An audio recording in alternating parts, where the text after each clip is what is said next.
One of the things that we talk about with mental health is ending the stigma that surrounds mental health. So how do we end that stigma? It's a catchphrase. A buzzword. We have to end the stigma. We have to end the stigma. How are we going to end the stigma? We just had Belmont Talk Day the other day. Everybody's talking about mental health. It's at the front of the conversations right now.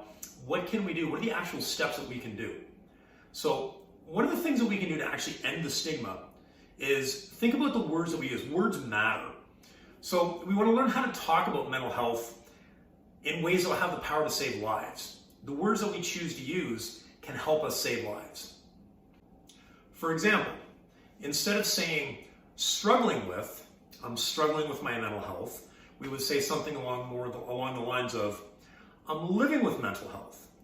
Now, we do understand it is a struggle for people. We're not trying to take that away from people. It is definitely a struggle, but these are the words that we're trying to use when having conversations with people that are going through this. So think of the way you use a word. I'm struggling with my mental health. No, you're living with your mental health. The why? We don't want to paint the person as a victim. If the person thinks that we're feeling sorry for them, victimizing them, it's going to make it worse. Think of somebody committed suicide. Someone is going to commit suicide. We want to be aware of those words. Died by suicide. Lost their life to suicide.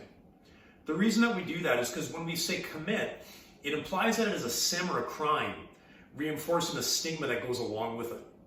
We want to try to use a neutral phrase to help strip away the shame that goes with it. Instead of, that's crazy, that's nuts, that's insane, we want to try to choose a different description to be able to describe something. We want to be conscious of the words that we use to try to foster a stigma-free environment. The reason we do this is because we want to be conscious of the words that we use so we can try to help foster a stigma-free environment and help to empower the people to be able to speak openly about their mental health. So just remember, words definitely matter.